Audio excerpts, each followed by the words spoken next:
사표를 내다. 이명기 주임은 노력에 비해 인정받지 못하는 대표적인 불운한 사람이었다. 그것은 그의 출신 성분 때문인지도 몰랐다. 그는 공고를 졸업하고 태성에 입사해서 10년 차쯤 된 전형적인 노력가였다. 주 야간 생산직으로 공장 일을 시작해서 성실한 태도와 노력으로 4년 만에 사무실에 입성해 관리직이 된 그는 정말로 운이 없었다. 그가 일을 배운 상사가 최악이었다. 윤형범이라는 사람이었는데 나도 이야기만 듣고 직접 보지는 못한 사람이었다. 당시 과장이었던 그는 기본보다는 편법에 몹시 익숙했다. 윤 과장이 일하는 방식을 그대로 배운 이명기 주임 역시 결과가 나오기만 하면 된다는 식으로 일을 처리해왔던 것이다. 실상 이 주임은 운이 없었을 뿐 그의 잘못은 없기도 했다.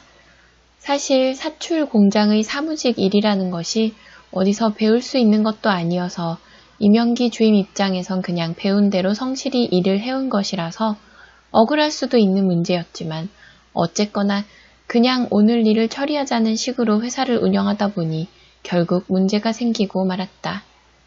그리고 그 문제가 생긴 태성의 정인권 사장이 우리 회사를 찾아 내가 만든 서류들의 사본을 확보해가는 이유가 됐던 거다.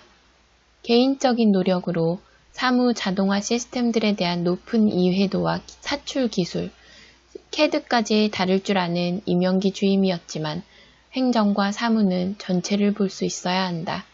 기초 데이터를 어떻게 활용해야 하는지, 어떤 식으로 일을 진행해야 문제가 발생하지 않는지에 대한 고민이 없었던 이명기 주임은 자기가 만들어 오던 모든 서류를 내가 만드는 식으로 바꾸라는 지시를 받고는 커리어가 완전히 망가지는 경험을 했던 사람이었다.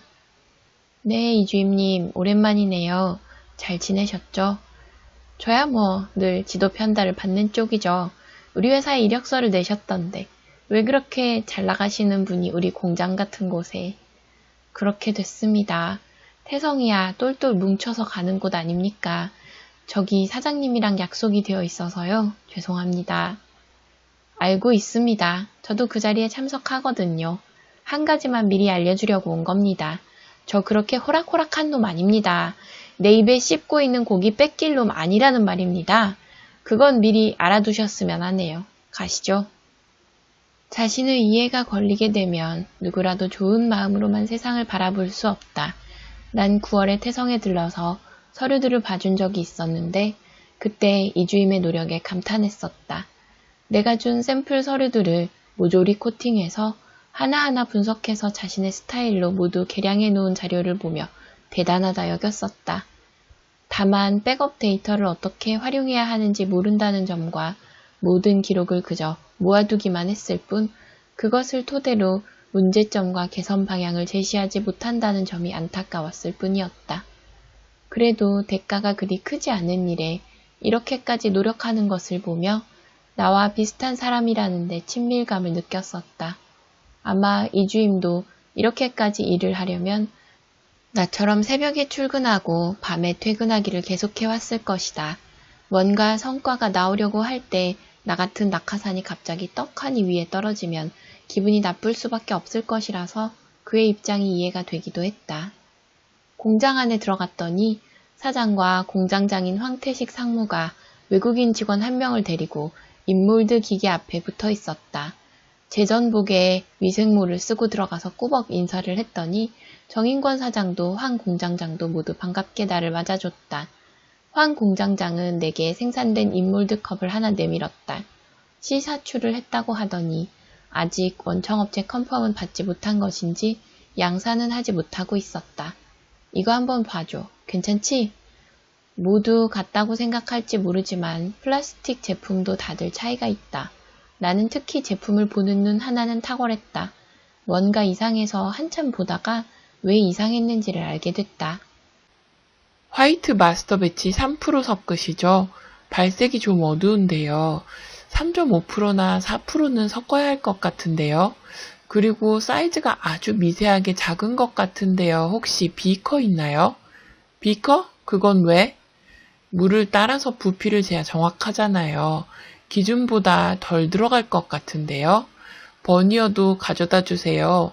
속 뚜껑이 붙는다고 해도 약간 테두리가 짧은 느낌이라서 뚜껑을 씌우면 휙휙 돌아갈 것 같은데요. 이주임이 버니어를 가져왔고 버니어 캘리퍼스로 잰 4개의 캐비티의 길이는 아주 미세하게 달랐다. 이 정도면 허용 오차 내지만 라인을 타게 되면 돌아가는 뚜껑으로 반품을 받을 공산이 컸다. 금형을 보정해야 한다. 금형 보조로 보이는 외국인 직원에게 온도를 낮추고 금형을 떼서 금형 업체로 보내라는 지시를 황 공장장이 내리고 나와 사장, 공장장과 이주임이 공장 밖으로 나왔는데 사장이 무언가를 보여주고 싶어 했다. 공장을 나와서 한 5분쯤 걸었는데 현판에 태성 기숙사라고 적혀있는 5층 건물이 있었다. 원룸, 투룸 겸용 건물 같았는데 태성의 사원 규모보다 수용할 수 있는 인원이 더 클 것 같았다. 이 건물만 봐도 태성의 정 사장을 야망이 있었다. 바로 지난주에 입주했어. 마침 적당한 매물이 나와서 대출 좀 끼고 샀지. 뭐 5년 된 건물이라서 입주식 같은 건 안 했지만 말이야. 이 과장, 나도 여기서 사네. 5층이 우리 집이야. 자네가 오면 말이야. 네, 이 방을 주려고. 문을 열자 완벽한 풀옵션은 아니었지만 기본적인 가구나 냉장고, 인덕션 같은 것이 설치되어 있는 투룸이 보였다. 퍼뜩 세정씨 생각이 났다. 여기라면 둘이서 신혼생활을 시작해도 될 정도의 규모였다. 태성은 한성보다 평택 시내랑 가까워서 세정씨의 가게에서도 그다지 멀지 않았다. 이 과장, 내가 N유업이랑 한성에 오늘 전화를 했어. 자네가 중요하지 물량이 중요한 게 아니라고 말이야. 괜히 김 사장이랑 이런저런 구설수에 오르고 싶지도 않고 내 형님이랑 허대리에게 그랬어. 지금은 확정되지 않았지만 어쨌거나 자네가 우리 태성 사람이 된다면 1년 내에는 그 물량 탐내지 않겠다고 말이야. 품질로 한번 승부를 보겠다고 했지. 내가 자네를 원하는 게 이 정도야. 사장님, 어차피 제가 옮겨오면 김 사장님 성격으로 봐선 충돌을 피할 수 없습니다. 그리고 준다는 걸 왜 안 받아옵니까? 허윤아 대리에게는 제가 따로 연락을 한번 해보겠습니다. 그리고 기존 거래처랑 기계 사정, 인력 사정을 확인해서 제가 담당하던 한성의 다른 거래처에도 한 번쯤 찔러보는 건 나쁠 일이 하나도 없습니다. 숙련공도 5 정도는 언제든 옮겨올 수 있습니다. 어이구, 그렇게만 되면 내 가만히 있지 않겠네. 난 혼자 먹는 사람은 아니야. 안심해. 걱정할 것 없어.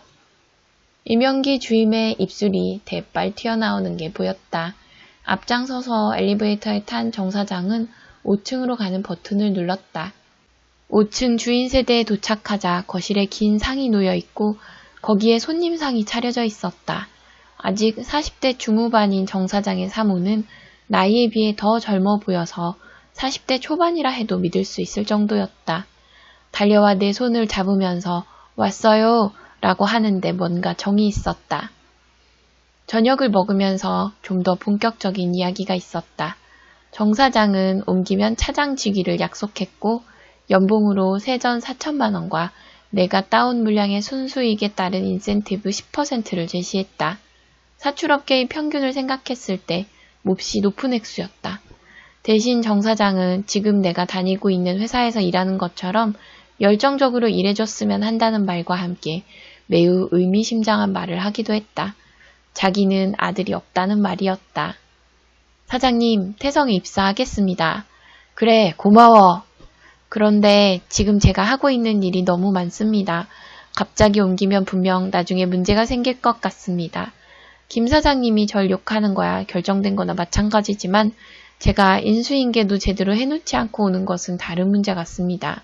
그건 그렇지. 원래 절차가 사직서 내고 한 달 있다가 퇴사입니다. 내일 당장 사직서를 내겠습니다. 한 달은 기다려주셨으면 좋겠습니다. 그거야 당연히 기다릴 수 있지. 걱정하지 않아도 돼. 전 그동안 말씀드렸던 대로 제가 맡고 있는 회사 담당들이랑 연락을 취해서 옮겨갈 수 있는 물량을 챙겨보겠습니다. 회사의 여력을 알아야 하니 가끔 저녁에 태성에 출근하겠습니다. 제자리를 하나 만들어 주십시오. 좋아. 그럼 일을 시작했으니 나도 이번 달부터 자네 월급을 주겠네. 그리 알아. 화끈했다. 그렇게 가득한 환영과 함께 태성을 나왔다.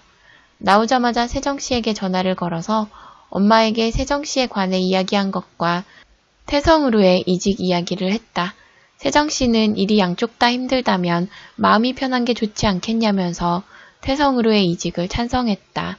늘 조금 뻔뻔한 구석이 있는 세정씨였지만 엄마와 내가 통화한 내용을 듣고는 몹시 긴장했는데 세정씨 역시 자기 엄마에게 내가 세정씨 이야기를 우리 부모님께 할 거라는 이야기를 전했다고 했다.